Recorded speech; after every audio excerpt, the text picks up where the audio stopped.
Hi, my friends. I do hope that you find these episodes on NLP useful.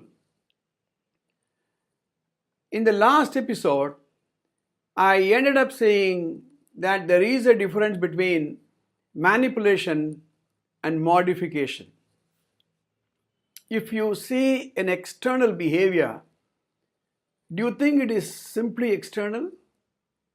Or do you think that the behavior has some roots?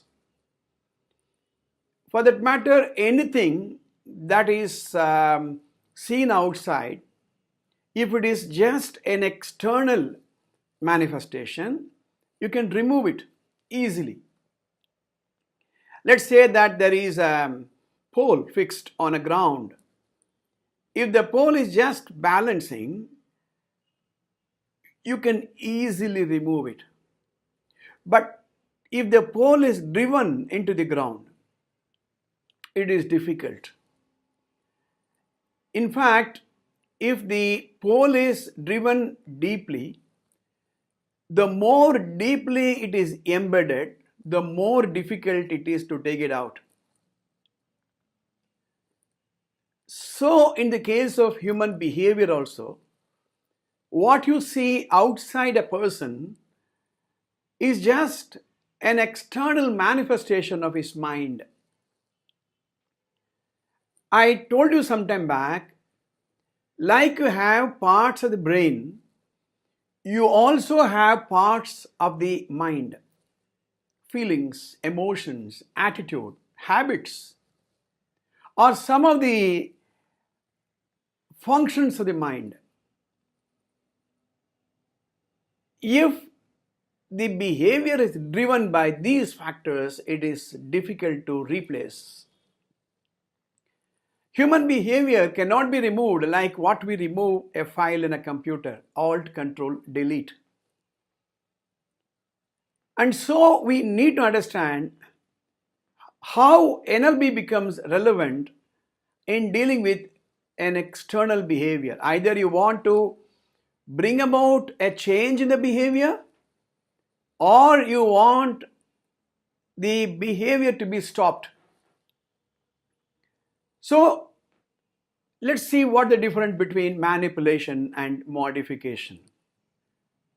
Manipulation is bringing about a temporary change in the behavior of a person. In my counseling session, I get people with various problems.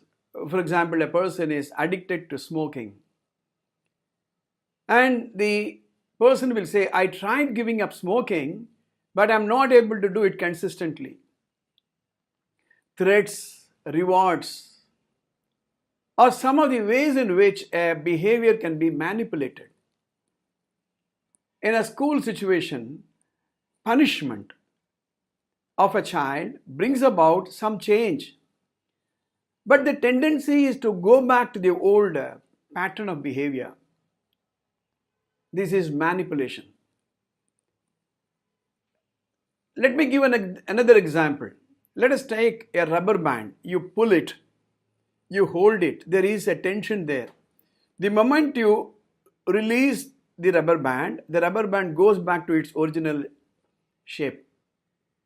There is tension, both for the rubber band and for the person who is holding it. This is manipulation. But a modification is something permanent, something which is done with the consent of the individual. That's why convincing the mind of the person is very, very important. You need to convince him that the behavior which is sought to be changed is going to be helpful to him. You need to convince this person that by giving up smoking, he is not pleasing his family members. He is not helping the society to become pollution free. He needs to be convinced that giving up smoking is in his own interest. That's why modification is more difficult. NLP tries to modify the person's behavior with his consent. A lot of discussions have to take place. You try to change the belief system of the person. For example, person comes with the belief system that unless I smoke, I'm not going to feel relaxed. We need to talk to him that is there any other way to feel relaxed? So NLP is about modifying a person's behavior, habits, and not forcing him to give up something.